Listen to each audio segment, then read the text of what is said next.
Welcome into Hand Raise, guys. Brought to you by Comer Heating and Air, Southern Air Conditioning and Heating. I'm Neal McCready. That's Chase Parham. You probably know us by now. We're with you for a little shorter show than usual because the weather's got a chance to get weird here. It's got a chance for some ice. Are they still calling for snow? They're calling for freezing rain around 8:30. Oh, well, that's not good. Which is actually the worst thing we could have. You're better off with snow or any damn thing other than freezing rain. The girls got snow, and they played all day. Did they? Yeah. I saw where Jeffrey and most of Memphis got ice. Yeah, they did look like that was good. They were not playful, apparently. Totally different deal. It is cold, Avery. Hope you stay warm. It's cold here, too. If it's cold in that area, then you know it's cold up here. I'm not going to reveal where Avery lives. So it would be nice. Address. Yeah. It's 12. No, I'm kidding. Welcome into the show. We're in the Clark Ford studios. Clark Ford is in Amory, Mississippi, 662-257-1900. Call that number. Ask for our buddy Corey. Tell Corey what Ford product you're looking for. He'll send you a quote within 15 minutes in business hours. It's that simple. It's right to the bottom line. No hassle, no haggle. You get your quote, and the rest is completely up to you. 662-257-1900. This show on Thursday night is always brought to you by the people at Comer Heating and Air, Southern Air Conditioning and Heating. Same great names, same great services, same great products, just different people. But they all work for each other, work with each other, just different names. If you live in Oxford, Tupelo, that area, running into some heating issues, probably should give them a call. 662-801-177-7777 for Comer. And if you call the people at Southern, if you live in Hernando, Memphis, DeSoto County, Southern Air Conditioning and Heating, 662-429-4429. We will open the Rafters Music and Food hotline momentarily. Actually, we'll just take calls whenever. 662-259-0991. Rafters Music and Food on the Square in Oxford. A great place to go grab a burger or a po' boy, appetizer, whatever the case may be. Great beer selection, full bar, all of that at Rafters Music and Food on the Square in Oxford and also in New Albany. And Chase, before we get rolling, tell the people about Oxford Exxon. Lunch specials, you're aware, if you're coming to town tomorrow, $5.69, 2 sides, bread, 32-ounce drink, $5.69 for that. Also trying to still give you $10. All you have to do to take it is head onto the pump, take a picture of the QR code. It will automatically pull up the Exxon mobile app, or you can just open the app. Either way, 1,000 points, $10 there to you through the Oxford Exxon and all Blue Sky locations in Mississippi for that. This floor is not as – we're watching Florida Atlantic on the TV too. It's not as bad as like Memphis or Oregon, but that's not good. No, the palm that's trees. That's bad. Yeah, it's not good. That's where Todd's at, right? Isn't he at FAU? He's at FIU, isn't he? I thought it was FAU, but – I could be wrong. For some reason, I think Todd Abernathy's at FIU. Okay. And not FAU, but I don't know. Okay. Neither one's winning the national championship. It doesn't matter. So that's all that matters? That's all that matters. Can't have a good year if you don't get the trophy at the end? You're not winning. On the A&M topic from earlier today? I mean, if you tell A&M right now, hey, you're going to win the Music City Bowl, they're going to be happy? Not so much. At least they play in it. You sure? Well, maybe. I don't know. It's a coin flip these days if they decide to play or not. I guess they'll play if they think they'll win, for sure. You think they thought they were going to lose to Wake? Yes. Because of all the defections? I think there was concern. That proud program did not want to L to Wake on the schedule. The North Korean band might not meet you at the airport after you lose to Wake in the Gator Bowl. Yeah, I see that Mark says they had ice, then snow, then ice. Ginger said they've already canceled school in Brentwood. Here, they have put everybody on notice that there could be school canceled with the Oxford City schools. Which just sucks. They sent iPads home just in case. Yeah, it sucks for the kids. Yeah, because Curling is on Oxford's schedule, so I'm still awaiting whatever happens or does not happen. I got a little concerned when Ole Miss closed at 4 today. I'll be honest. I went, that's not a good early sign to what could transpire. OPC canceled all their basketball games. Carson had a basketball game, but he has soccer practice in Tupelo right now. So they're practicing in this? They're practicing indoors. Oh, okay. Yeah. I was about to say, good God. Yeah, I was going to be like, hey, man, good luck. Did you watch? I know you didn't. But the U.S. men's national soccer team played in St. Paul, Minnesota last night. Did you see this? I saw like stuff, but I never focused on it enough to. It was 12 degrees. The wind chill was -2. Wonder when the last time they were playing Honduras. I wonder when the last time anyone in Honduras encountered -2 wind chills. I mean, yeah, it was cold. I mean, it was cold. That's quite the home pitch advantage. Yeah. I mean, Todd Abernathy's a basketball coach at Florida Atlantic University. Oh, he is there. Okay. He is. Well, there you go. Oh, I see him standing up now that you say that. There you go. Is he the head coach? No. Okay. He's not. He was the head coach of a small school for a little while, and then he ended up at FAU as an assistant. I remember that. Yeah. Good dude. Covered Todd as a player. I guess Andy's first year. He was on the same staff with Mike and Tori. Uh-huh. Yeah, that's right. God, it's been a while. Through 2011. That was a staff. Yeah. When it was Andy and Bill and Tori and Mike. You had all bases covered. You know, there were times that Mike thought, how did I end up here? I mean, I know Mike's no saint compared to those guys. He's the freaking Pope.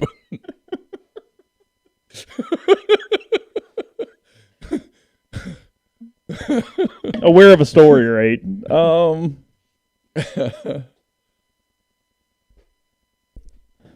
This feels like a hay in the barn day night. Like there's just not. I don't know if I'm tired. I don't know what it is. There's just not a ton going on. Well, we didn't leave a lot of material unsaid in the morning show. You did tease one thing. I am curious to get your thoughts real quick before we go completely off the I know rails. I did that, but what was it? Daeshun Ruffin, what does it do, his injury, for how you evaluate the season? Yeah, I do actually find that's interesting because I've had just people who follow men's basketball all day talking about it. Now, what's interesting is it wasn't like I'm asking everybody, hey, what do you think? Just kind of a normal conversation, both sides coming up. Because there is an easy thought, and this is pertaining to, I hate to even say his ultimate fate when it comes to Kermit, but just even the hot seat level, frankly. Kermit goes to the NCAA tournament year one, has a bad year two, right? And then was whatever last year, and then now here. Yeah. Had a pretty good year, honestly, last year.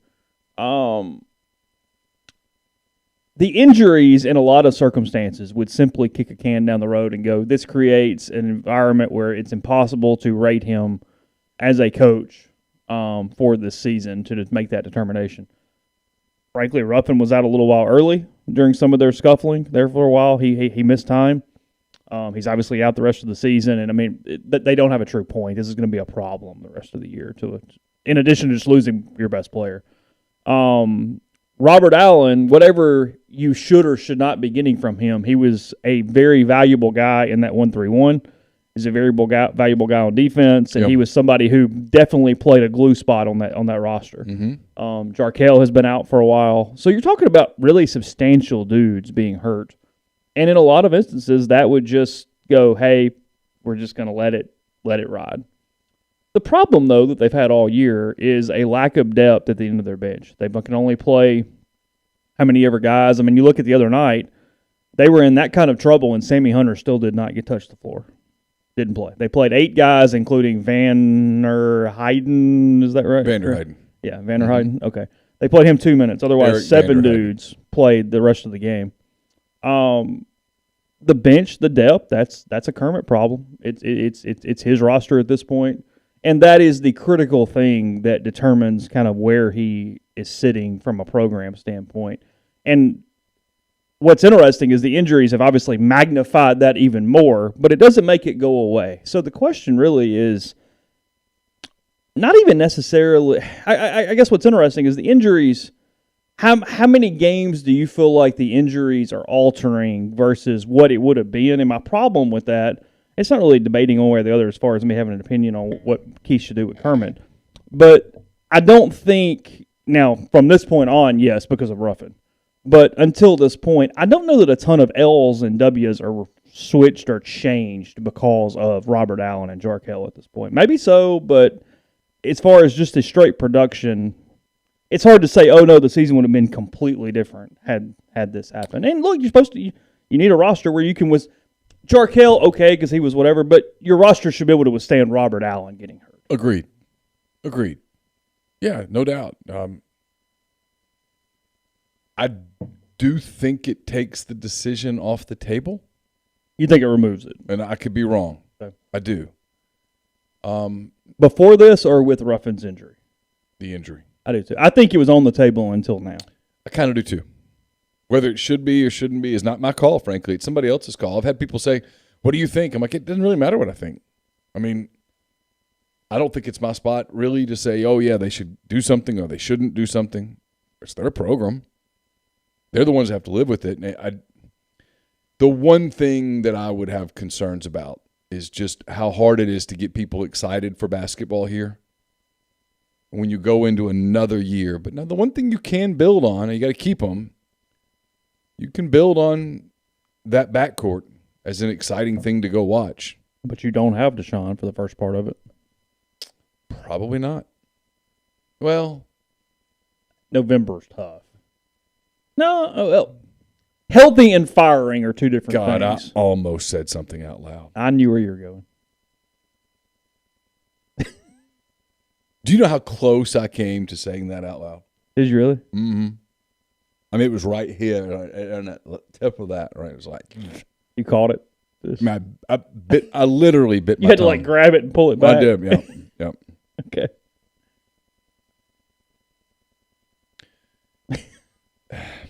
Yeah, he should be back. It's 9 months. Yeah, he should be back, and 100%. Young, not a super tall guy, obviously. Yeah, sure. He should be back at 100% by the tip. He's going to miss some summer. He's going to miss some preseason probably, but he should be back fully ready to go by season opener. It's ACL. Mm-hmm. They do those things in their sleep. Neal was not referring to Matt Morrell being gone. No. Not even in the same stratosphere. Nope. No. Nope. No. Nope.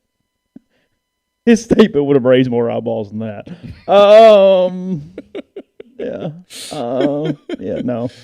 That was not it. No, it has nothing to do with Matthew Morrell. Nothing. Zero. Nothing to do with the roster, frankly. Yeah. Or the coaching staff. Yeah. But I don't know. I think that's the deal. If I'm wrong, I'm wrong. I do have a hard time believing that this moves. What are they, 3-6? 3-6 in the league at the halfway point. So if they replicated that, that's 6-12. I think the back half's a little easier, although it gets harder now without Daeshun.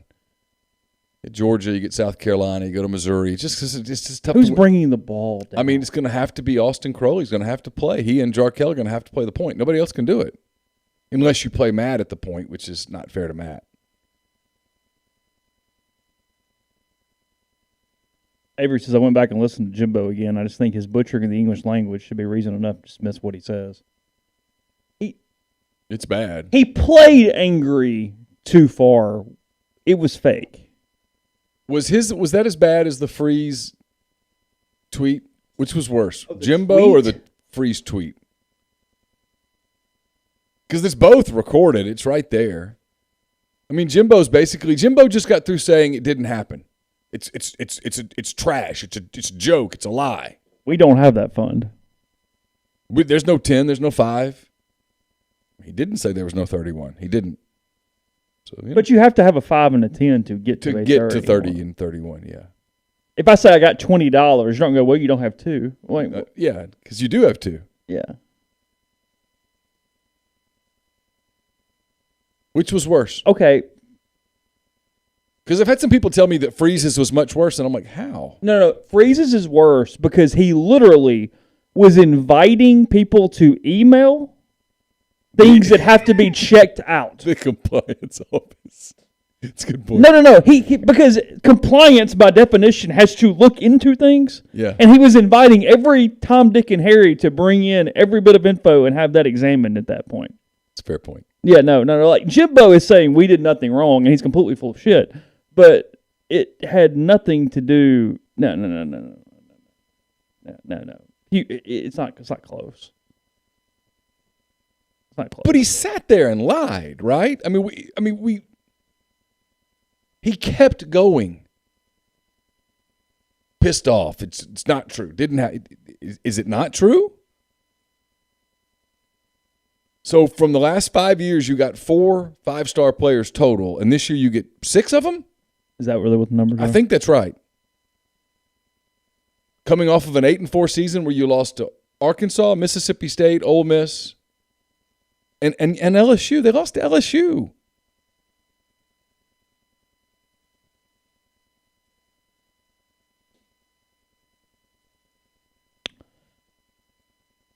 Does this stick in the consciousness of media in the league and the college football ecosystem for a while?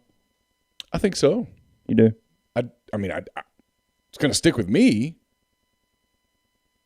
I'm going to write about it every chance I get. It's Will Wade-ish. He's become the Will Wade of SEC football. When he was but that's not his personality. That's the problem. What he did was that's not Jimbo. He had to fake it. He had to act pissed off. He had to. He rallied. He defended his players and he rallied his dumb fan base. But that's all he did. They're over there going, okay, whatever. Yeah, tell him, Jimbo. Okay, but everybody else is now watching. They should follow Steve Sarkisian didn't step up and say that yesterday. Mm-mm. He didn't. He didn't go, hey, listen, man, we didn't do anything here. Yeah, we sucked. We got beat by, who all beat them this last year? Kansas beat them? Kansas did beat them. We got beat by Kansas, for God's sake, and we still recruited this class. Hey, hook them. He just talked about the kids. Yeah, Cole has a good point here. He goes, it's what's going to make Jimbo's thing even worse. Is that at some level this is going to come out what some of these kids are getting, and the argument's going to be, well, we didn't offer that to them until they got on campus. That's going to be the reply that comes out publicly at that point. Yeah, I don't think anybody's going to buy that. Well, they're not, but that's going to be what happens. Casey says, and thanks for the super chat, Casey. He says, hey, fellas, question, how does Jimbo handle it when people find out the actual number?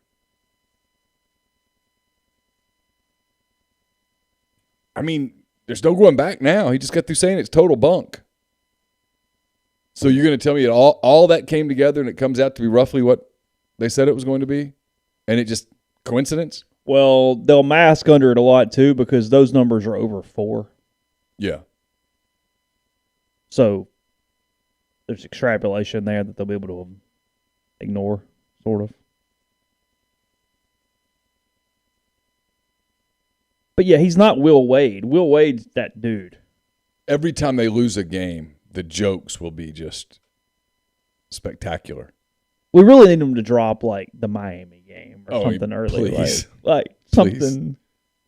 Please. I might have to stop the show just to watch Texags. And Grind was right earlier. They're so polite. Their media is angry, but they're politely angry. Who? A&M? A&Ms. Yeah. Really? Yeah. Yeah, except some of them are pretty we got them. Here we go. But they're mad. Yeah, they're mad. They're mad that anybody would dare insult the character. And they're a little worried that Jimbo's hurt. Yeah. Apparently Moscona went pretty deep today on numbers. Individual recruit numbers. Oh, did he for really? A&M. Yeah. It was posted on our board. I haven't listened, but I haven't had a chance today. Yeah, apparently he went into a lot of detail for what was going on with A&M as far as specific recruit promises. See, Grind says it won't matter because it's legal. And this is that gray area where it is. So here's the thing that's interesting to me, and I've had this conversation with a couple people today. to a man, anyone around it says that the NCAA feels compelled to hammer someone on NIL. They've got it. If Congress isn't going to do this, they have to scare people straight, for lack of a better word, which I know is funny, the concept of that.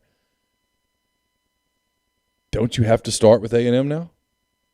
Well, you should. Don't you? Now I say, well, should you? Don't you have to? Don't you have to start with them? See, to me, what Jimbo did, it was similar to what Hugh did, is that he said, all right, prove it. Yeah. No, we nothing. No, nothing. It's crazy. Clowns. I mean, Lane Kiffin sat there and literally on the record said, we didn't get any high school kids because we couldn't pay those prices. I mean, if you paraphrase what Lane Kiffin said, that is exactly what he said. It's 10 times what we could do. And so you start doing it in your mind, you go, okay, well, what does a kid typically get? He gets 50, 60, 70, 10 times. Whoa. And then you hear the number and you divide by the number of kids and you're like, son of a. I mean, you don't have to be all that smart to figure it out.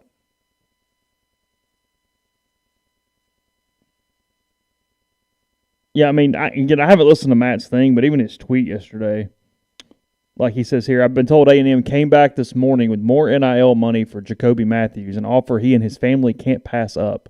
Sounds like he'll be an Aggie. Moscona said that? Mm-hmm. That was when? Yesterday? Mm-hmm. Yeah. If you're interested in how NIL works, I got a hold of an A&M quote offer sheet, or for lack of a better phrase, and explain how they're structuring deals and how LSU tried to counter it to land Matthews and Perkins. And A&M got both players, correct? That is my understanding.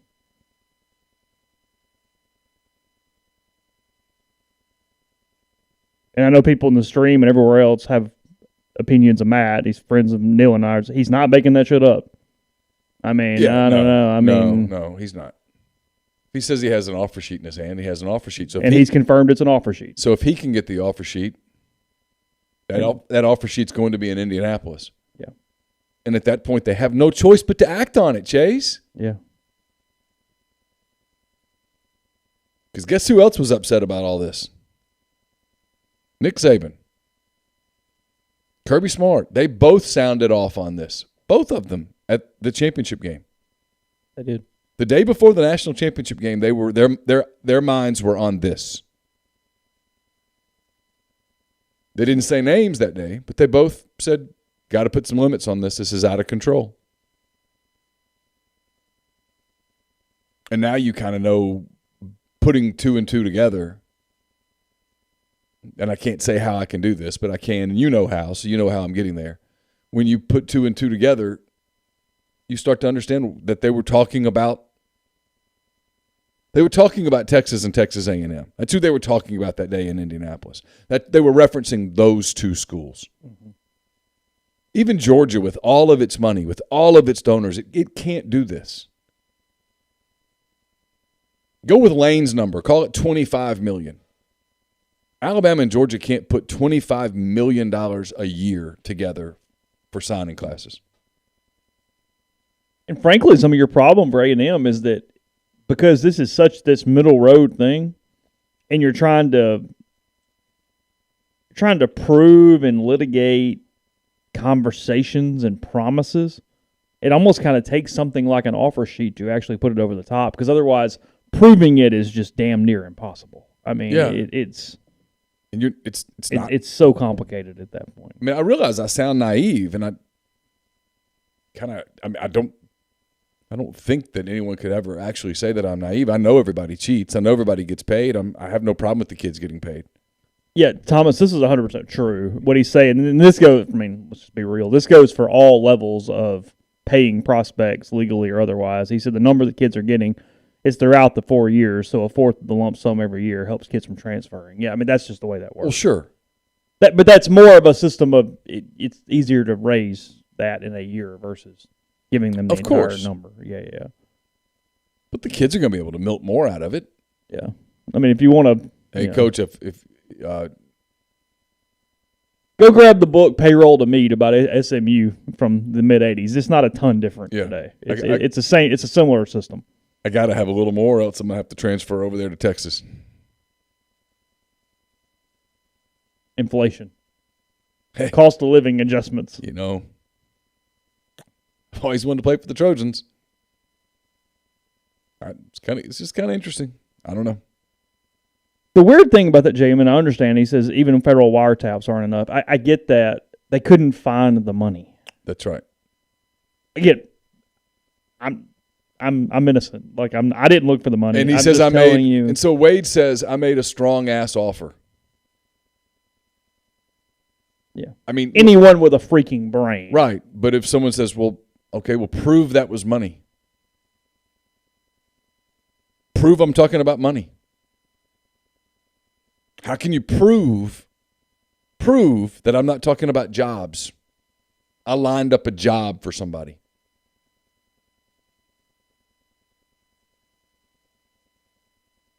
I mean, I know that's not what it was, but that's what the NCAA says. And I mean, I'm not defending them, but I see the point.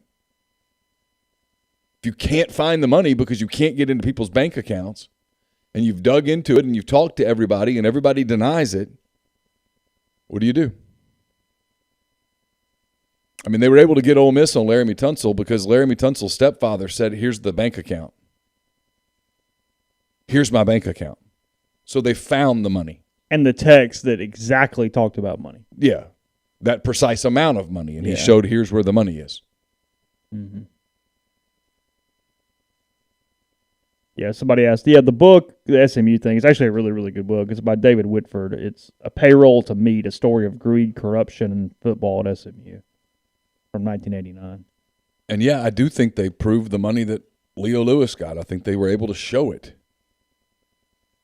Well, and then they took the stupid Calvin Green excuse and got down the hole. Right, yeah. They basically had given Leo immunity when they couldn't.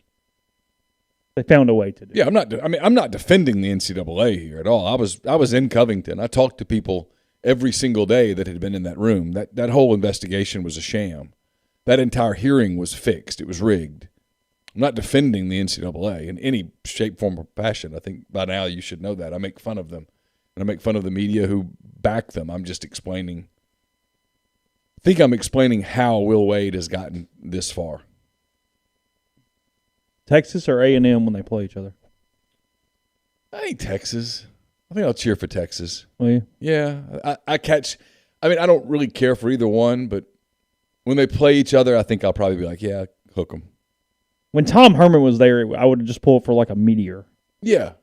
Because that's, oh, God.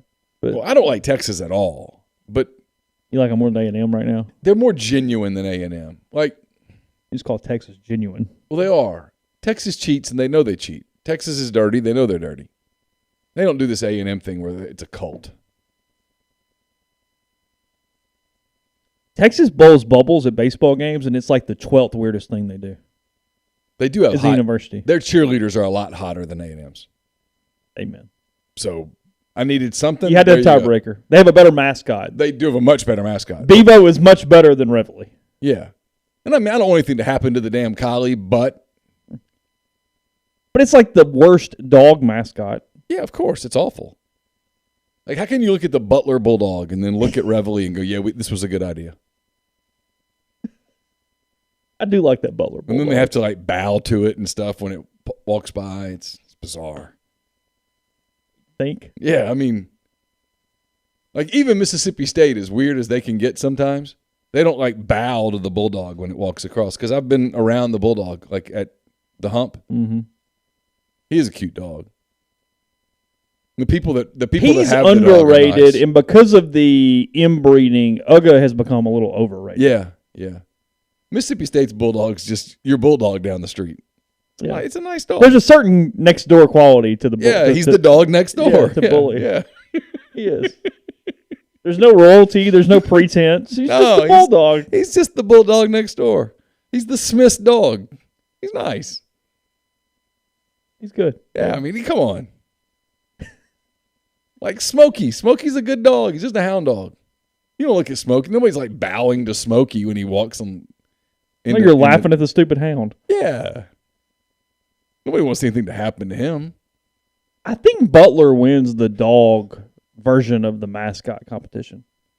Yeah, for sure. I actually think Butler has the best mascot, the best dog. And when the Butler Bulldog was just a puppy, they deserved to win every championship. Like they should have fielded a football team and just won the whole damn thing. Right there. That dog was because like if you're doing like the animal Mount Rushmore and you've got like, whatever, you got Mike and you got Ralphie and you got a dog. I think the Butler dog has to be the dog that goes on the list. Absolutely. And then probably Bevo. So it's probably Bevo, Ralphie, Mike. In person, Bevo's pretty freaking impressive. We almost killed Ugga a few years ago. I know. I mean, I can remember walking over there and the handler was like, "Hey, don't get close." He said, "Okay." Yes, sir. That's one of those where you just obey. Yeah. Don't ask questions. Okay. You got it. I wasn't planning to, sir. Because he got kind of aggressive on Ugga that night. Yeah, he tried to take him out. And he would have taken him out. Oh, just one missed. hoof and... Oh, yeah, that would have been gory. Night. Yeah. Would have thrown a different complexion on the sugar bowl. Change that game. Yeah. You can open the phones. I got nothing. Oh, yeah, sure. We could ride along, but I don't know. All right, 662-259-0991 is the number. Yeah, bulldogs look like it would be hard to breathe. They snort all the time. Yeah. Nobody has a lab for a mascot. Isn't that crazy? And everybody loves labs. I mean, somebody's got to be like the retrievers, right? Is there no retriever mascot? There's terriers. Yeah. Wofford. I can't think of it. Call back. I didn't see it. 662, that number, call back. There is no retriever, I don't think. Mascot? I don't think so. Hey, who do we have? This is Jeremy. Hey, Jeremy, what's up? How are you? I'm all right. Well, I know y'all in a people business. I got a little bit of a situation. Can I get y'all's guys' opinion? I already kind of got an idea what we're going to do, but kind of popped up. Maryland, Baltimore County, by the way. Retrievers. Okay, Maryland, Baltimore County. There you go. Go ahead. Go ahead, Jeremy. Sorry. All right, that's fine. I'll give a Cliff's version, even like a little backstory to it. So this past weekend, a buddy of mine got hooked up with a girl to go on a date with. He didn't tell me he was going with or whatever. Just said he had a date with a girl. Well, he's texting during the time about how hot she is and everything else. Well, come Monday, he shows me who it is, and it's a girl I actually used to hook up with during college. And he had then asked her, we want to go on a double date this coming week. And I said, sure. Well, my wife now knows who this girl is, which wouldn't normally be a problem, but here's the backstory to it. Well, me and her, we was hooking up back there in college. I actually called it off with her. And on a high scale, she's above me. There's kind of a back on there. But when I called her, she was pissed. And the next time that I saw her was at a bar, and she dating that at that time, but now wife. She shoulder checked my wife at the bar. Oh. And I already told her to go, but I'm thinking I should just call her off because if it was just somebody that my wife knew about, it'd be a problem. But she shoulder checked my wife at the bar. So does your wife, does she know that you have a history with this girl? Oh, yeah, she knows about her. Okay. Well, she didn't think she just got shoulder checked by, she knew there was a purpose for the shoulder check. But does your wife know this is the girl? No, not at the time. I had to explain it then. Okay. Your wife, does she know about the plans that you all have? She just doesn't know who's going to be there? She knew about the plans, agreed about it, and then I found out who the girl was. But your wife does not know who the girl's going to be? No. Oh, no. Whatever you do, you cannot surprise her with this. Oh, no. I mean, no. I don't even know if I can bring it up. Yeah, if you have that much reluctance, I think... Oh, I forgot to tell you. Oh, yeah, it's Kimberly. This would be a real good opportunity to use COVID as an excuse. Just get symptoms. You got symptoms. You got a cough, your throat hurts a little bit, probably shouldn't go. Got to isolate. Yeah. But does hold on a second, and I may have missed this at the beginning. Does the other guy know that you have a history with this girl? Or woman, sorry? After he showed me who it was, I told him. And Then he was will like, "Oh, man, that's all understand time. Don't worry about this. it." You don't even have any COVID. You just tell him, hey, look, Yeah, this is not a good my idea. wife, look, Yeah. this, I'm out. I mean, yes, or go and call back next week, one or the other. Yes. Next week with video, preferably.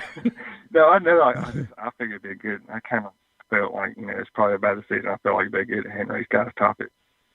Yeah, I don't even think you really need an excuse here because of the shoulder check.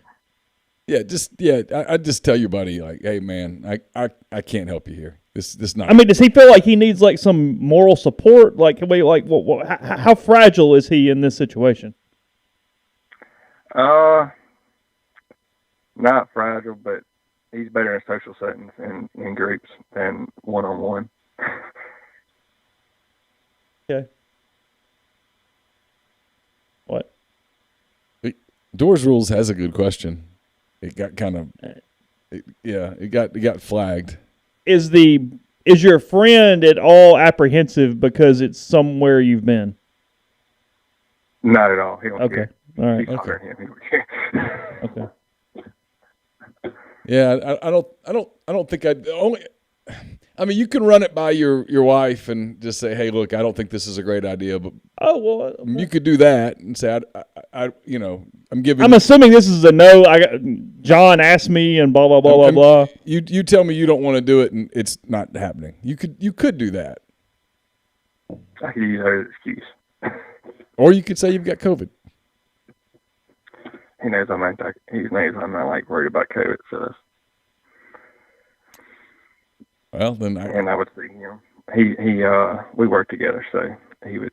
Are you wanting to go? I mean, do you want to go? Is that No. okay? Then just No, I mean, I don't say it's a bad mind. idea. No, I just don't think it's a good idea. I just thought it'd be. Yeah. And on Avery another says point, don't run it by your wife. Just don't go. Which is That's probably the what I'm best trying to advice. say. Don't even run it by. Oh, you think she meant it that way? She didn't mean surprise her? You don't think? Oh, that was not okay. That'd be a bad idea. That'd be so bad. That would be a bad idea. Yeah. Where does he want to go? Just a dinner at a restaurant. It's a pretty good restaurant. Okay. Yeah, so you're stuck with this person for 2 hours too. Yeah, no, it's not a good idea. Alcohol starts flowing and Not a good idea. yeah. All right, Jeremy, good luck. No, I appreciate it, guys. Yep.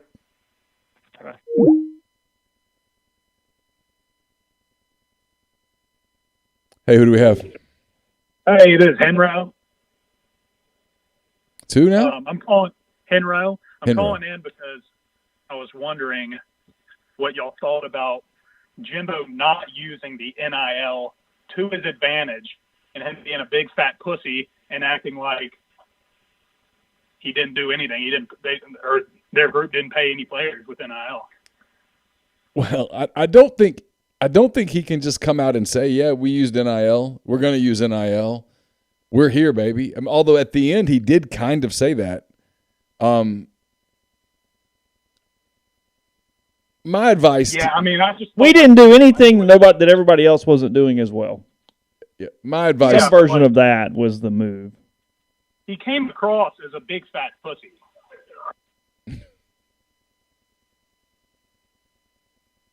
So much for the proceeds from tonight's show. Thanks for the call. He hung up, I think. Okay. Maybe it's on the East Coast. At least there it was 8:40.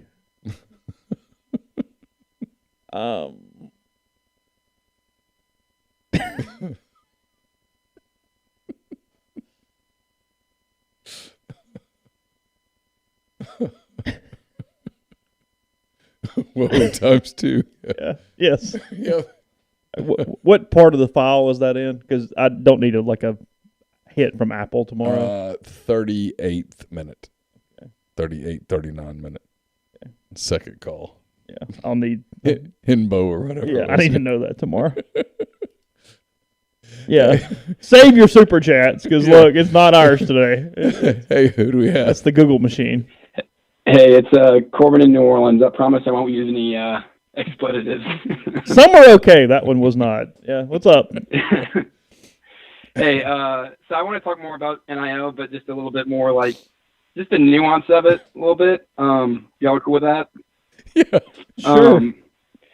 So, to me, NIL is designed. It's the solution to the Ed O'Bannon problem, right? It's a solution.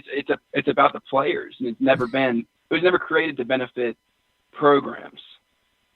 But as soon as it became legal, every college program, understandably, thought, "How can we use this to our advantage?" Right? Absolutely. So now comes the issue of how do you reel this in without.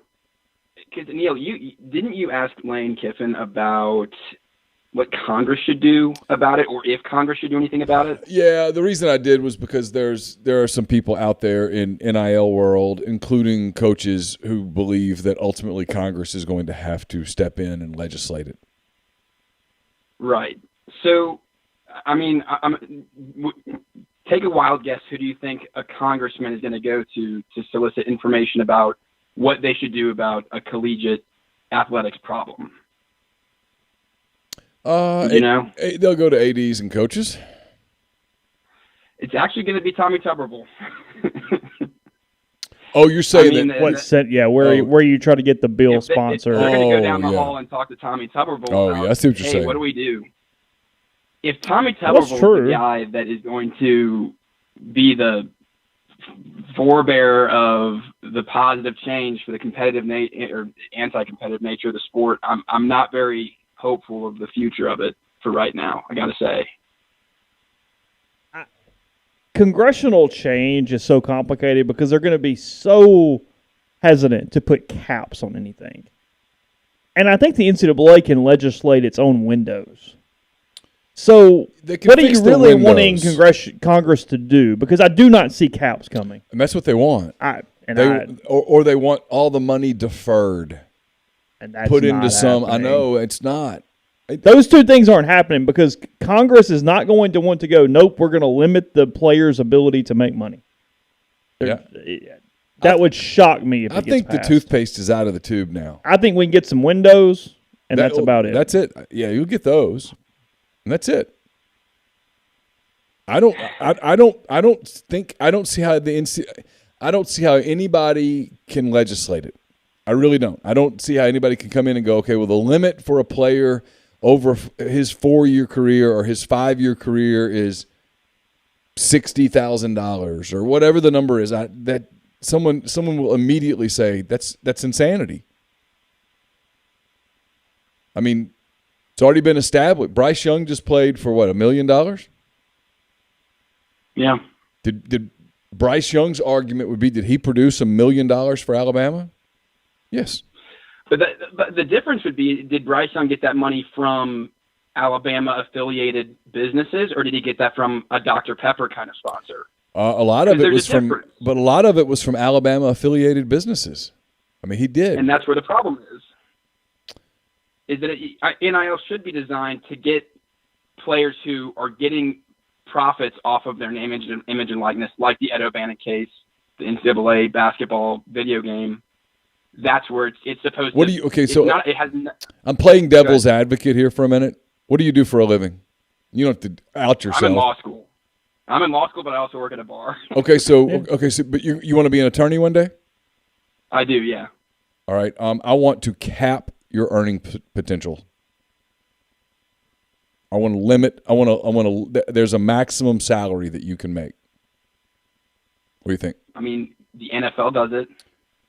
With the teams, the amount of money they can spend on players, right. Not the individual players. But the argument there is you're not. I mean, I'm playing devil's advocate back at Neal. The argument is not capping earning potential as a professional. The argument is capping your earning potential while you're in college.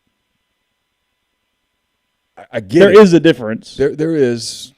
It's not so much the cap as much of it's the use of these NIL deals as these above-board payments that otherwise would have been a booster handing a duffel bag full of cash. I mean, it's just sort of out in the open now. We know about it. But, it's more lucrative, I would say. I mean, the Kobe Dean is probably worth a lot more than whatever he was given in whatever amount. There's no question. In NIL, he would have made more than he got under the table. No doubt. Right. To me, the only thing that feasibly I could see happening, and this would take so long to get right, and it's out there, but Congress could pass some kind of legislation giving the NCAA power to, for example, subpoena. And then when you have Will Wade out there talking about strong-ass offers, you can actually get investigations and get them in court, or some kind of litigation stream where they're legally obliged to disclose what they're doing. Well, I mean, they have him how they're soliciting these. I mean, they have him on a federal wiretap. Is it possible? That the feds haven't found the money? But what are they going to do to the LSU basketball program as a result? I just don't see how. Well, if you can't find the money, what can you do? And by the way, someone in the thread makes a really good point. NFL players, Peyton Manning made a lot of money during his career from entities that were not the Colts or the Broncos. Yeah, and there is no cap on that. Yeah, I mean, Tiger Woods. Eli Manning had a radio show appearance with WFAN in New York where I'm going to guess that they paid him. That wasn't capped. Yeah, every week during the season. I'm against caps. You come to me and go, hey, here's a cap on how much you can make at Rivals. I'm like, well, then I'm out. I think I am too. I don't know if my argument's anything to do with how much a player individually can earn as much as it's sort of the programs that are being created for the benefit of the school in the way that Texas A&M has in this cycle. Rather than, none of those players that are those five-star defensive linemen, the average college football fan does not know their name. A lot of college football fans probably know who Bryce Young is. That's why Bryce Young has a certain value to him. It's sort of just a dead weight loss of money. These are players that no one's going to know their name unless they really tear it up. So here's what I think. Here's what I think is going to happen. I think it's going to, like a lot of things. And we've used this word a lot the last couple of weeks. This is still wild, wild west. It's still figuring itself out. This is going to self-regulate in a couple of ways. One, there are going to be promises made that can't be kept. Okay, that's going to happen. Number two, schools are going to overpay for kids who don't produce, and people are going to go, wait a minute, this didn't do it for me. I did not get an ROI. Oh, well, sure. And when that happens, it's going to get under control. We'll go through a period where what happens is the portal will be where all the NIL money is, which is ultimately where I think it's headed. And then it'll be this swing for a little while. I do think it works itself out and kind of becomes under control over time. I could be wrong, but I do. The optimist in me is saying that's what I hope happens. The pessimist is saying A&M could win a championship with these players. That sets a precedent for every school doing the same, adopting that technique. Yeah, but there aren't. Corbin, there aren't that many programs that can do what they're doing. Ultimately, that's the part that no one's picking up. It's not the choosing; it's the ability. Yeah, Ole Miss could say we're going to cheat like mad. We're going to go. Why they can't do it? There's no way to put that money together. Well, so that's my point. Is that at the end of the day, the worst case scenario is that for college football is that the 3 or 4 programs that can afford to do this become the 3 or 4 programs that win every year, which is nothing different than what we have right now. Right now, there are only 3 or 4 programs that win. Exactly. So what's the difference? We just changed the teams. Instead of Alabama, it's Texas A&M. Instead of Ohio State, it's USC. Mm-hmm. So it's still the same sport, and so if I'm sitting here arguing with you, and I'm not, by the way, I'm just kind of playing devil's advocate. But if I'm arguing with you, I'm like, so what's the difference? The Mississippi State-Arkansas game is going to mean every little as it's always meant, and it's still going to be full. And at the end of the season, when Arkansas goes to the Outback Bowl and Mississippi State goes to the Liberty Bowl, their fans will go. They'll have a good time. That'll be the end of the season. Yay. What's the difference? I will argue that nothing Right. really changed. Right. Does I that don't make know. sense? I think that I mean, ideally, you could see if things were fair, which it never will be in college sports. You could see a team like look at what the Bengals have done in 3 years, right? There's no college team that has been a wreck administratively and within its own program with that quick of a turnaround to go to the national championship. That's impossible. That's almost impossible to ask out of any college football program right now that isn't already on top. And that's where the issue of, is the product just inherently bad? Just sullied by this idea that the top is going to be the top no matter what, and everything else is just kind of for fun. I don't know. Yeah, that's kind of what it is now. It is. I mean, if I were to say Absolutely. if I were to say to you right now, tell me the teams that next season have a chance to win the national championship. How many teams are on that list? 6 max. Oh wow, And that may be generous. To me, that's generous, but yeah, That sure. may be generous, yeah. I'd say 3. So Yep. I just think it's I mean, I think it's going to fix itself, but I think it might take some time and might result in some changes. Yeah. All right. Well, I just wanted to kind of ask y'all about that. I appreciate it. Thank you. Thanks, Corbin. See you.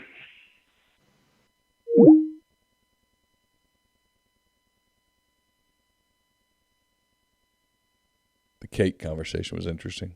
It was. I was following. Yes. People recommending hydrated cake. I believe Ginger was the one that threw that out. Yep. I mean, it gets the point across. It does. Yes. It does.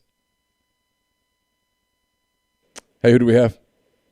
Hey guys, it's Bob and Reb. Hey, What's Bobbin, up? what's up, man? Nothing much. I've been packing all week because I'm moving, and I don't think I'd wish this on my worst enemy. You truly do not realize how much unnecessary shit you have Oh, there's no doubt. until you have to put it in boxes and bags. I remember when we moved from Spanish Fort to here, and the kids were all little. Carson was 1. I told Laura, just go. Take the kids, leave. I've got it. Those were famous last words that it was bad. And the pro tip on the other side is as soon as you get moved, put all the stuff up and hang it. Because if you don't in like that first 10 days, it'll be sitting there 4 months later. Yeah, you'll have boxes forever. Yeah, I I'm know moving it to sucks, California. but The get first it thing I'm done. doing is hanging the clothes. Yeah. Well, I just meant like everything. Picture, like whatever. Like get it up and out of the, or it will sit Yeah, there. everything. Yeah. Yeah. Luckily, I don't have too much, but at the same time, I was like, I didn't even realize I had this many damn clothes. I've thrown a lot of it out. I was like, I don't even wear some of this stuff, but yeah, that's how my week's gone. It's been hell, but I'm not gonna lie. Yesterday was super entertaining, just to see Jimbo kind of have this quasi pissed off meltdown, and I thought Chase kind of. Chase hit the nail on the head this morning. It's like if you're going to go all in and just roast, essentially talk shit about Lane and Nick, just name drop them.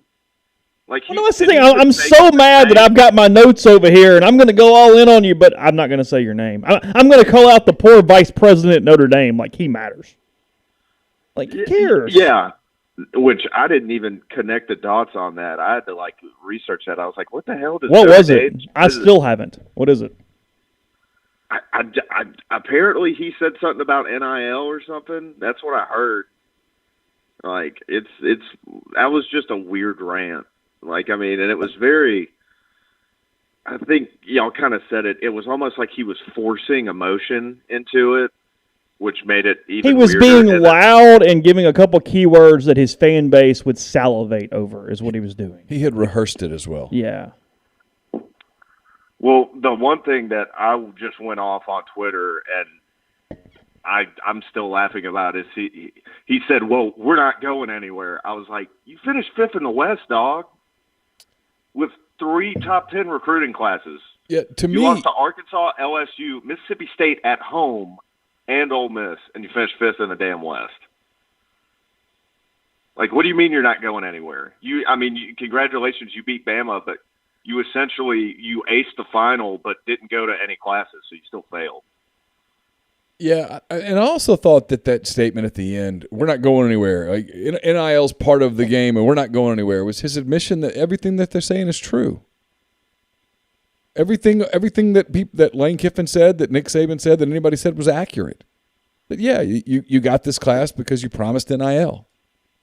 I would almost prefer that he go, yeah, you know what? It's a new landscape, and expectations are high here.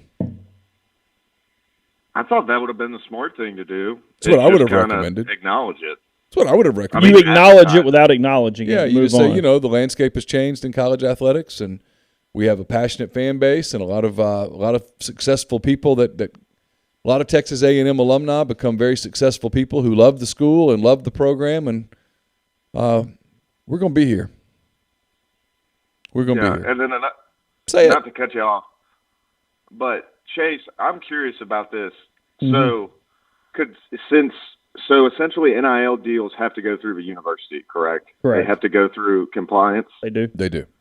So I don't know how it works over in Texas. Could someone request to see those public records for those NIL deals and see the value of the deals? What we don't have an answer to. We know the actual deals are public record. I don't know if the amounts are public record. So supposedly, and it's HERPA or FERPA or something, can allow you to hide the actual money amounts. Well, the university knows, compliance knows. If the NCAA came in, they would know. They would have to be turned over. But that you can hide it from public records requests. That's convenient. That's very convenient because, that saves his ass right there. Because I was thinking to myself when he went off on that rant that I was like, all it takes is one Steve Robertson for UT, and he just Mississippi is currently considering rewriting state law. I'd write that in. I'm trying to protect my schools. Yeah.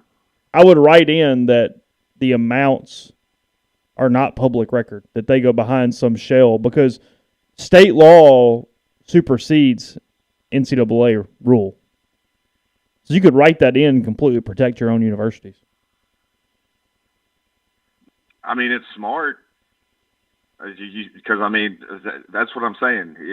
If all it takes is one guy, if he could get the numbers on it and it's public record, he's like, okay, well, I pulled these records on these NIL deals, and they paid these kids tens of millions of dollars worth of NIL deals. And then, which it was just so cringe. It's just. Well, that's the thing too. Here, as Dylan says, these NIL deals are completely taxed as 1099s. You got a lot of tax money on some of these things. $30 million. Yeah, that's a ridiculous amount of money. But I was curious to that. I've always kind of been annoyed by Jimbo. I think, look, he did win a national championship, but let's also acknowledge that was 8 years ago. The last national championship he won was when the BCS was still a thing. And I don't know. I just kind of find him overrated and annoying. I think his offense is kind of older. I don't think he's adjusted with the times when it comes to offense. I've always thought he was an overrated coach. He did a great job at Florida State there for a little bit, and then the program fell apart under his watch. Well, that's true. It was a disaster by the time he left, and it hasn't recovered yet. Yeah, Mike Norvell says hi. Yeah. Which is he going to get fired this year if they don't win? I don't know enough about the dynamics of there, but I would think he's on the hot seat. But now now the message is sent, right? To other coaches, this is no longer a premium job. This is not Bobby Bowden's Florida State. Yeah, no doubt. But all right, guys, appreciate y'all taking the call. Thanks, Robin. Arizona up on UCLA, 42-30 at the half. Ole Miss women with a big win today, knocking off Missouri and Como. Pretty much locked. They were probably already in the tournament, but that was a big win towards their. They played early because of the weather. Correct. Yeah, 4 o'clock. They won by 15, 16 points, something like that. Hey, who do we have? It's Casey. Hey, fellas. Hey, Casey, what's up? Man, I'm enjoying y'all shows. The past couple have been fire. Y'all have had plenty to talk about, so. Thank you. Thank you. Yeah. Yeah, they're awesome as usual. So, on turn the page a little bit. Yep, forgive me if y'all have talked about it because I've been in and out. I had to put my baby down, to sleep. But what about Golding, Pete? Have y'all talked about him tonight? Does he survive that? We have not. So I talked to Chase about it earlier today.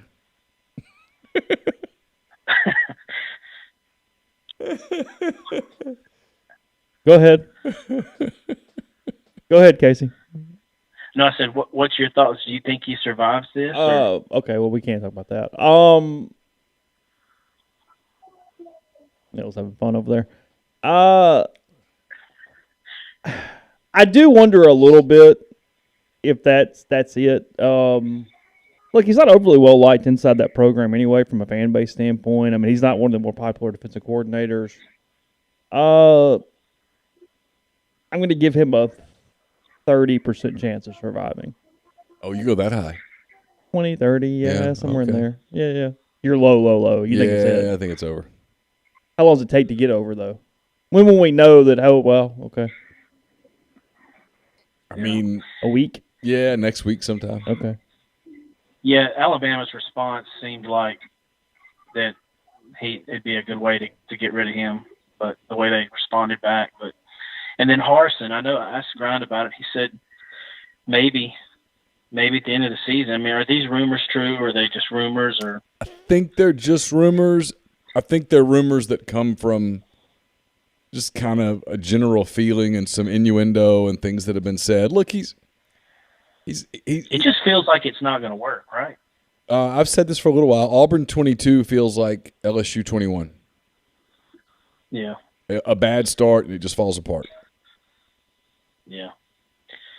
Well, yeah, I just didn't know. I figured you guys know. And then the final thing, and I'll go, but just to put a bow on Jimbo, some thoughts. Number one, I don't know why he felt like he needed to say anything like that. Like, all that did was put more pressure on him, right? Because he and Ross sat in the room and made a decision. Look, Ross he's in a bad spot too. I mean, if the last NCAA thing he had didn't go real well. Now it's Jimbo's bringing more pressure to the whole deal. The national media is basically making a joke out of it. I mean, Twitter's a scary place, but when you're there, you see nobody believes him. I mean, why couldn't he just say he just can't get out of his own way? So you know what? We're committed to winning, and our fans are passionate, and kids are earning their money, and we're ready to go. Our coaches did a great job, and we look forward to competing with the best. I mean, or just say we're super excited about this class. These are a lot of kids that we're really excited about. You don't even have to bring it up. Or you don't tell somebody to plant the stupid question. Yeah, because it was planned. See, that's the thing, Chase. There's no way that they would have that beat over there asked that question. Well, not that way. Hey, Jimbo, are you pissed off and that was a slap in the face? Okay. Yeah, come on. Yeah, that's not. Yeah, there's no way. And then the final, I'll say this, and I'll let you guys go, y'all. I know he's got a slippery ride back home. I think the cap thing works itself out, and here's why.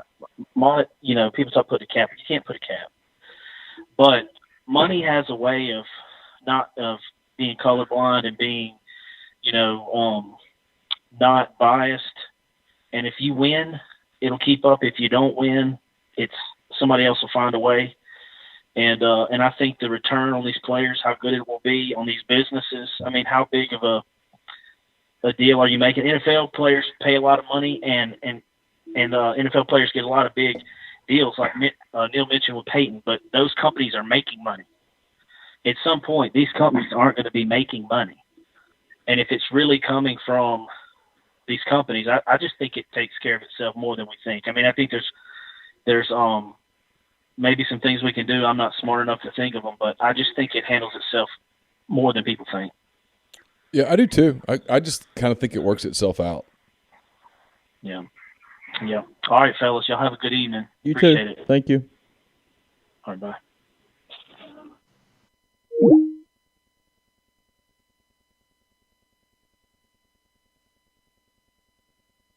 Raptors and Bulls. I'm just flipping around. It's weird with no football. Just one game left. That's always a weird feeling, like the Monday after the Super Bowl, and you're like, there's no football for a while. I still think we need the reset. As much as we continually want football, like I feel like we just need the reset. Like, caller, hang on, I'll get to you 1 second. Are you at all interested in the whole USFL thing? Because I'm really not. I can't even come up with a scenario where I get really locked in. Like I mean, I might watch something. Yeah, if I'm sitting there and it's on, sure, but no, it flips.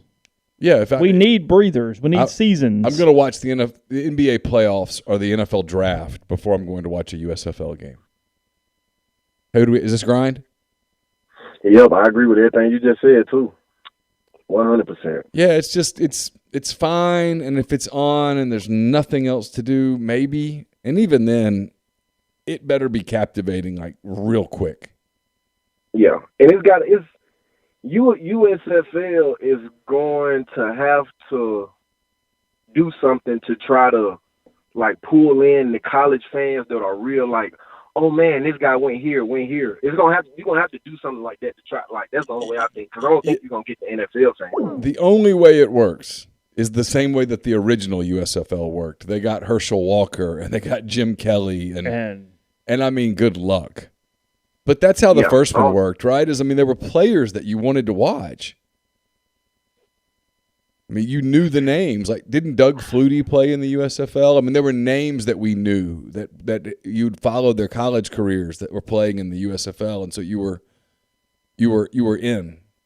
Like, Jim Kelly very famously said, "I'm never playing in Buffalo. I'm going to be a Houston General for life." And then he didn't go to Buffalo until the USFL folded. Well, it folded in. It's just gonna be hard, man. Because like you say all the time, NFL's king, and so man, it's just hard, bro. Hold on, real quick, Ron. All the games are being played in Birmingham for all the teams. Is that right? I'm reading from Wikipedia, USFL, and it says on January 25th, 2022, the city of Birmingham announced the league headquarters would be in Birmingham, and all games of the 2022 USFL season would be played at Protective Stadium and Legion Field. Huh. Oh, okay. So at the two stadiums. So is it for why is I don't understand, why is New Jersey playing Michigan in Birmingham? Maybe they're gambling that Birmingham's so football crazy that they'll go out and watch these games. I'm finna tell you now, Auburn fans pissed in Birmingham. Auburn ain't finna go. Auburn fans ain't finna go out and watch nobody else play football until Auburn get better. I'm finna tell y'all that now. The 8 head coaches, Skip Holtz, Kevin Sumlin, Larry Fedora, Todd Haley, Jeff Fisher, Mike Riley, Bart Andrus, and Kirby Wilson. Birmingham, Houston, New Orleans, Tampa, Michigan, New Jersey, Philadelphia, Pittsburgh. William Ray says it's because of COVID. They're doing the bubble thing. Oh, are they? For the whole season? I don't know. Okay. I mean, like it's not going to be full at nights, but I could see them getting like a 75% capacity. Really? Protective Life is a nice little stadium. It's nice. Oh, I guess I keep forgetting. It's real nice. 47,000 capacity at Protective Life. Protective Stadium, yeah. Legion Field, 71,000. Okay, man. So I want to be quick. I want to be, quick with this call. I don't want to take too much of the other people's time. So first, I'm gonna get y'all quick college basketball. Do some over-unders with y'all. Talk about the Jimbo stuff and then some life stuff, man stuff that I want to get y'all opinion on. Yeah, sure. Okay. All right. Real quick. Over/under 6.5 teams from the SEC make the NCAA tournament. Over. Yeah. Name. Auburn, Kentucky, Tennessee, LSU, Alabama, Arkansas. Who am I missing? That's 6. Mississippi State. Okay. That's 7. You don't think Florida? And Florida too, right? You think Florida's in too? Yeah, I think Florida makes it too. So I think 8. I think 8 make it. Okay. Okay then.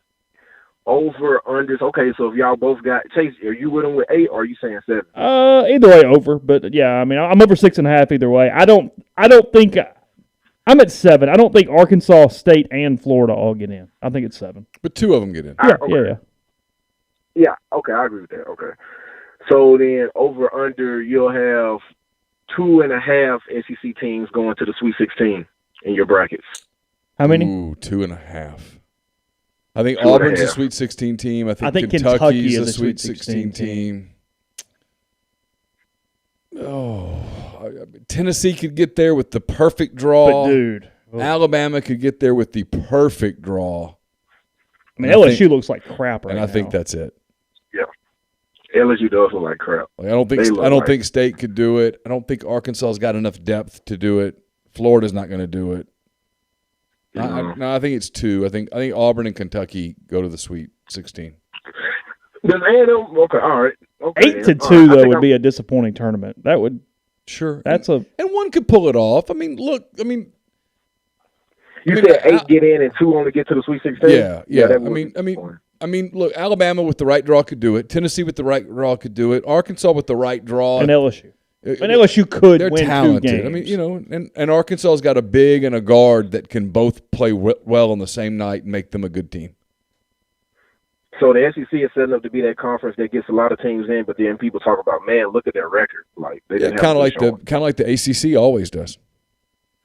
Okay. Does Texas A&M? Are they dead? They still got a chance? What's up with them? Yeah, they're dying. They better get moving. They're. I mean, that dying. They've been intubated.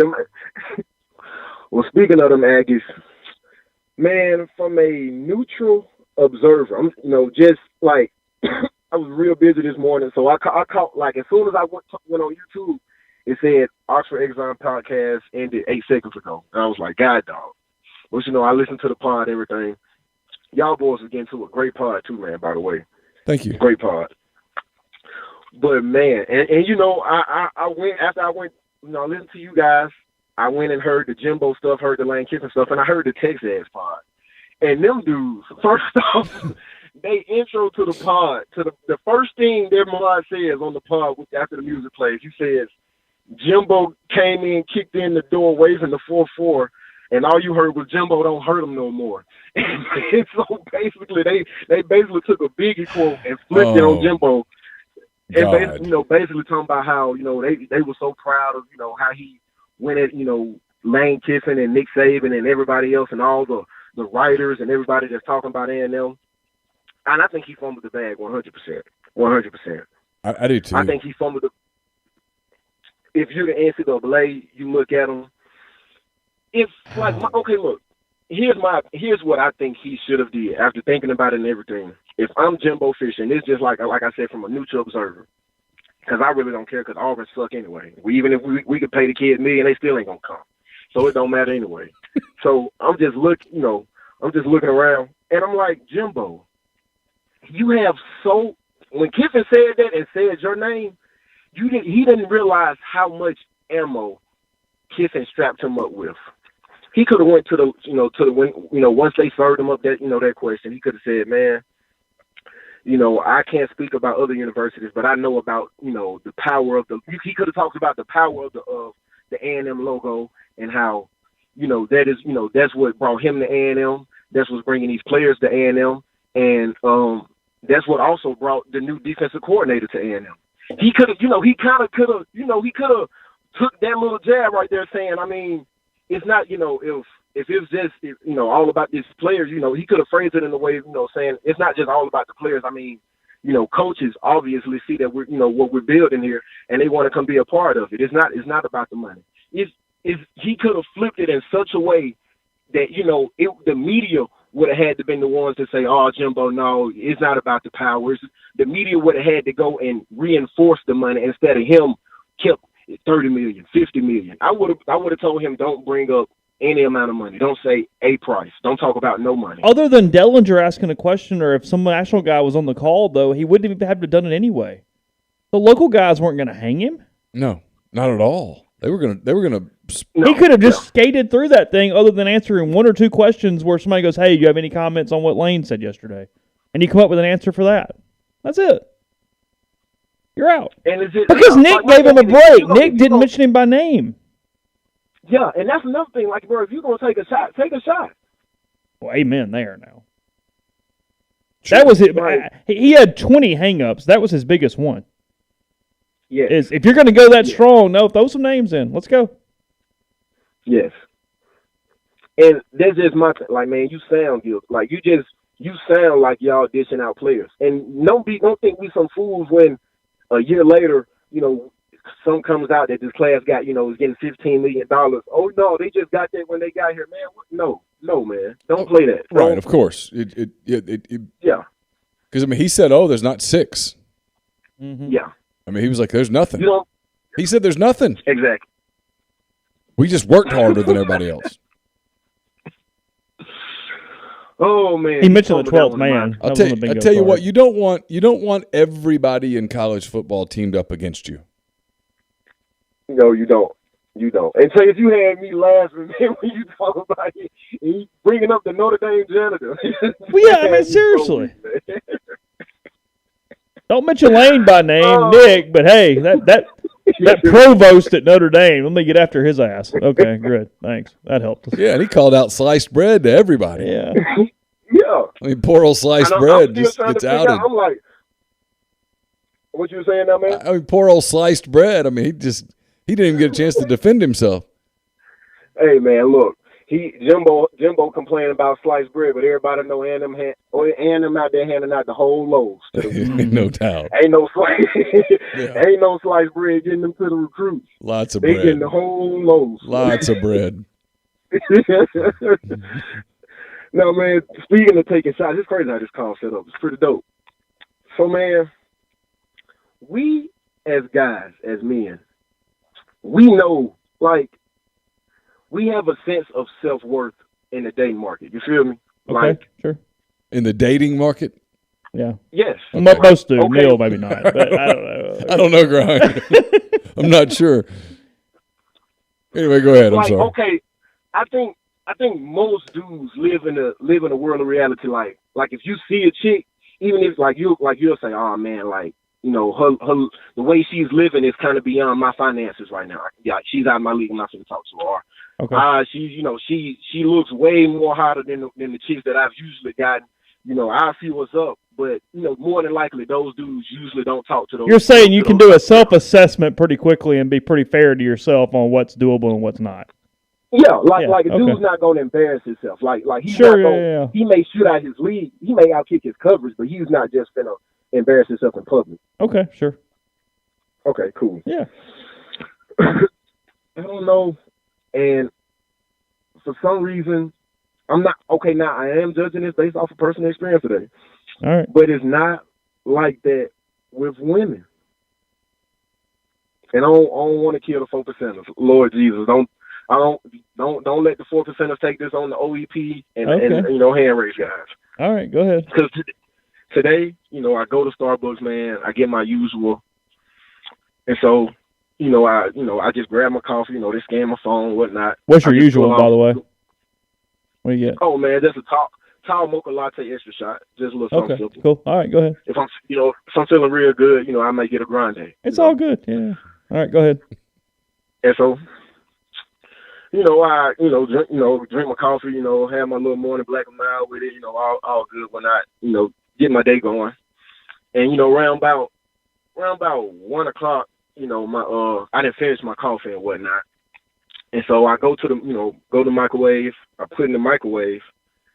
And when I take it out of the microwave, I realize on the cup, there's a number on the cup with like a heart at the end of the number. And I was like, huh? Because I was like, no. I was like, because I'm trying to think, like, my day had been busy, so I'm like, who was in the Starbucks line? And, like, what did she look like? And I'm like, more than likely, look, this is not to be that type of guy, but I'm like, man, from my past experiences, the bold ones are usually the big ones. They usually, like, the big girls are usually the ones, I'm like, the bold ones are the big ones. I'm like, ooh. And so, I'm like, all right, man, what the hell, whatnot, you know. So I texted her. I was like, hey, you know, you wrote your, you know, number on my Starbucks order. And was like, you know, yeah. She said, hey, she was like, yeah, that was my just my way of shooting my shot. And I was like, you know, I kind of forgot what you look like. So what's your Instagram? And you know, she had sent me her Instagram, but then you know, she also sent me like some other like photos and videos and stuff like that. And, That quickly, you know, really? Though. Wow. Okay. All yeah. right. All right. Go ahead. And big girl, bro. Like yeah, like like you know, I ain't even like, and that be the thing as a man, bro. It's so like women can let men down anyway. Women can write heck no on a banner and just get it flown across the city, and just, you know, dudes would be like, bro, look at you, bro, you getting embarrassed. You know, dudes would just laugh at you. But as a dude, like, you know, I just deleted the thread out my phone. You know, I was just like, man, I just deleted the thread. I didn't follow on Instagram. I got to find a new Starbucks. Yeah, you do. You can't go back to that Starbucks. No, I can't. No. Good thing there's one on every corner because you can't go to that one anymore. That's over. That's her Starbucks now. Yup. You can have it. All right, man. I just wanted to share that, man. I'm All right, enjoying the show. Enjoy your weekend. All right, man. Y'all too.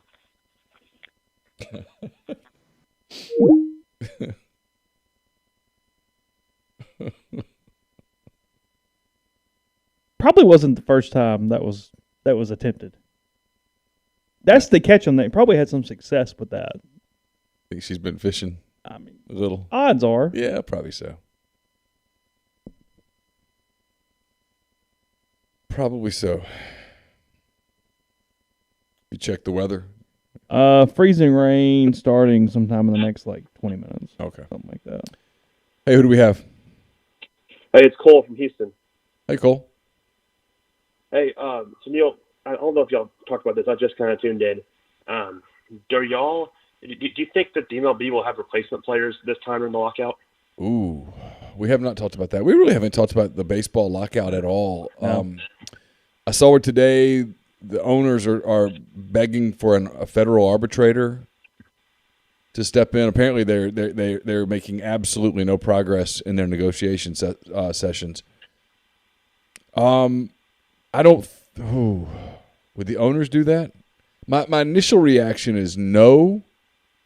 But here's the thing: is that if you're not on the 40-man roster, you're expected to still report to spring training. That's the thing.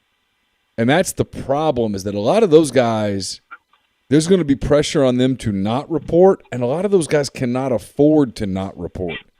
And so if they then turn around and say, okay, well, you guys are going to break camp as major leaguers, and I've not heard this, I'm just kind of talking this through in my mind. My first question would be, well, do we get paid major league salaries? Mm-hmm. Do we get the major league minimum? Do we get major league service time? How does that work? And then do the players that are on the 40-man rosters who are right now locked out, do they view them as scabs? So if you're Greg Kessinger, I'll use him as an example, the Nationals fan. If you're Greg Kessinger, like, what do you do? Is Gray on the 40-man? No, I don't think so. If I'm Gray, I probably and he has the financial resources, I'm guessing, to do this. I probably don't report. You hold out. I just show solidarity with my fellow player because Gray's probably going to be a major leaguer sooner rather than later. Right. I don't know I don't know that I want that scab thing. But now here's the other part. If I'm a guy that is broke, right? I mean, I'm 24, 25 years old. I've been in the minor leagues for a while. Because obviously you know this, but minor leaguers make nothing for anybody in the stream. I'm in Double-A, and I've got to report, or else I'm going to get fired. I got to report, and then if they do that, I don't know how I say no. I'm not going to break camp with the Astros or the Twins or the Pirates or whatever. I don't know how you justify that. It's a real mess, and it's where the owners ultimately have some power over the players, except for this. And tell me if I'm wrong. I don't know that if the Astros show up to play and it's not really the Astros, it's not Bregman and it's not Altuve and it's not the people that Houston fans have been cheering for the last few years. It's people that they've never heard of. I don't know that they're filling up Minute Maid Park. No, I think you're right. I mean, it's complicated because there are a lot of people, like for example at my church, that will go to an Astros game. They couldn't tell you who's on the team at all. They just kind of go because that's a social event to do. The hardcore people like myself, I mean, I would be all in for a replacement player. I'm like when y'all were talking about the USFL, I was like, I'm all in on the USFL. I don't really care who's playing. But you're not going to fill the stadium with people like me. You know, you have to. The majority of fans, I think, they want to see the Stars. Yeah. I got a couple of bold predictions for the baseball season. One for college and one for MLB. I guess I'll let Chase respond to my college one and Neal on the MLB one. Sure. In the season awards, Jacob Gonzalez finishes in the top 5 for the Golden Spikes, and AL MVP, NL MVP, AL Kyle Tucker, NL Brian Reynolds from the Pirates. Pirates win enough for that? They probably don't. He's a hell of a player, but I don't know that he could. I don't know that they could win enough games for him to really be viable. So the way I look at it, I feel like players get judged against like their expectations, kind of like in the Heisman. The guys who's the incoming favorite doesn't always win because they're judged against how they're supposed to do. And so Bryce Harper will have to just murder the ball all season. Reynolds, not as many people know about him. That kind of thing with Kyle Tucker. As good as he is, no one really knows who he is. And so if he has a really big season, he won't be judged against his prior expectations. Does that make sense? Sure. Yeah, like Shohei Ohtani has to have a just phenomenal year to win again. Sure. Right. And then Chase, I'll think of Jacob Gonzalez. The D1, the guys at D1 just lush over him. He's like encroaching on Seth Beard territory. Oh God. Okay. Yeah. What are your thoughts on Gonzalez? That doesn't shock me. I mean, I could see a scenario. He's going to hit.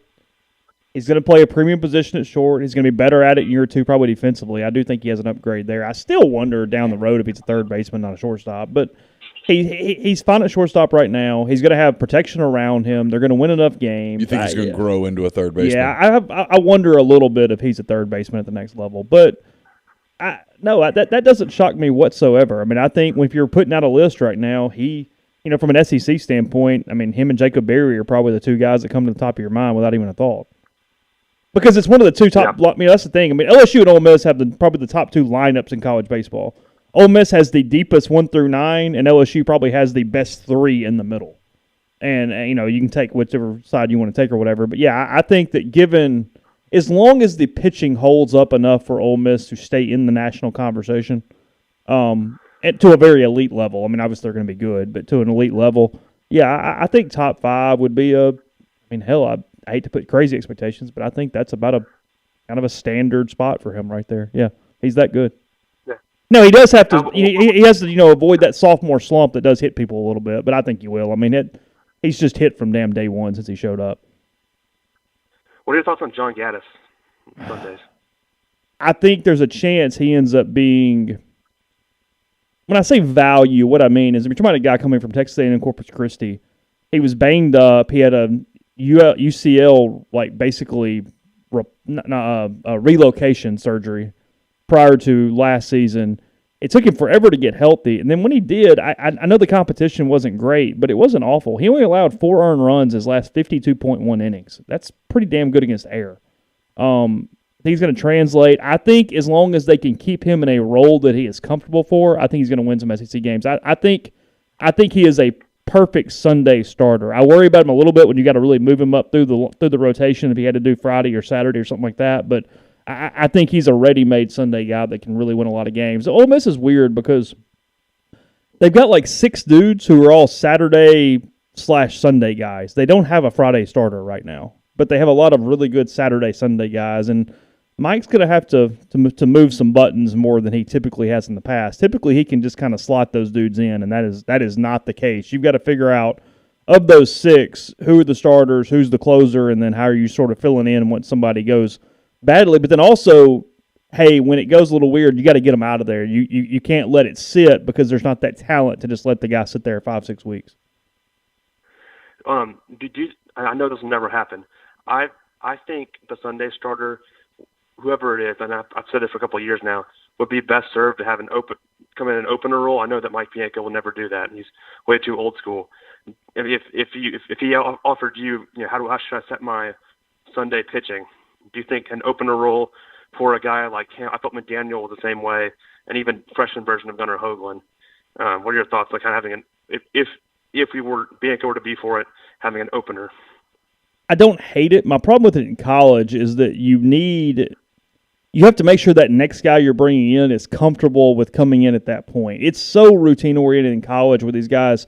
They need the extra time to start, or they need this to warm up or whatever. There's a certain routine and comfort level that bothers me a little bit with it. But, no, I think Ole Miss has certain guys that would make a lot of sense, and you don't necessarily want them to see that second time through the order, but they can come in, get some outs, and just get you in the game. Because like you said, on Sunday, so much of Sundays are decided by who's still in the game in the fourth inning, meaning which one hadn't just completely blown up and allowed something to take shape. So if you're doing it, it's Sunday, not Friday, as you said. But as you also said, I don't see that being a thing at all. I just don't. Yeah.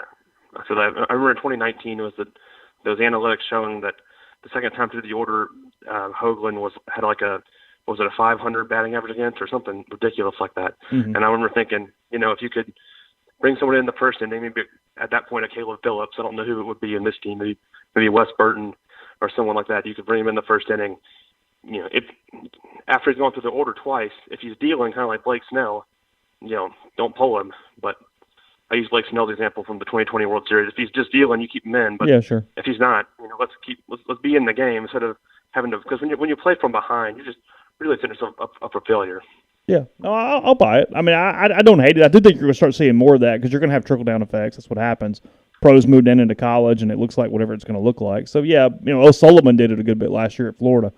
But I don't think this I don't think this team will show that very often. I mean, it could surprise me, who knows? But as of now, I wouldn't think so. Well, thank you guys very much. I really enjoyed the show. Keep up the good content, and looking forward to baseball season. Thank you. All right, thank y'all. Look at that. We had a baseball conversation without the elephant in the room getting Not brought a up. word. It was nice. It was refreshing for a moment there. We'll do that for months. Well, occasionally. Not often. All right, so we're going to get you out of here before the roads get bad. Baseball Media Day is still scheduled for tomorrow, but with the weather, I don't know. What's the forecast here for tomorrow? It's fine. It's just not getting over freezing until like noon. So that's what I don't know what happens from that point. It's not raining tomorrow. It's just, is it warming up enough? Yeah, I think you're okay for a minute, but yeah, it's right there. It's really weird when you look at the radar. We're just like,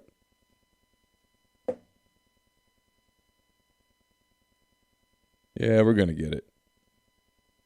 I thought for a while it might stay north of Oxford, but it's not. Yeah, I don't know. Roads, it doesn't get out until about 2 a.m. Okay. So there's enough there to be a mess. Yeah. All right, thanks to everybody for calling tonight. Really appreciate it. You guys carried the show. We owe you one, so thank you.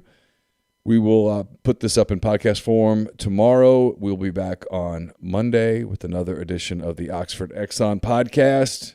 I have Ole Miss basketball 2:30 on Saturday at Florida. We'll get you some coverage from that. I'm working on some recruiting stuff on the 2023 class. I've got a lot of things, not as notes and such. I've just got to put it in something that makes it readable. I'll have 10 thoughts on Sunday as well. So enjoy the weekend. If you're in the snow and stuff, stay safe, be careful, and we will talk to you on Monday.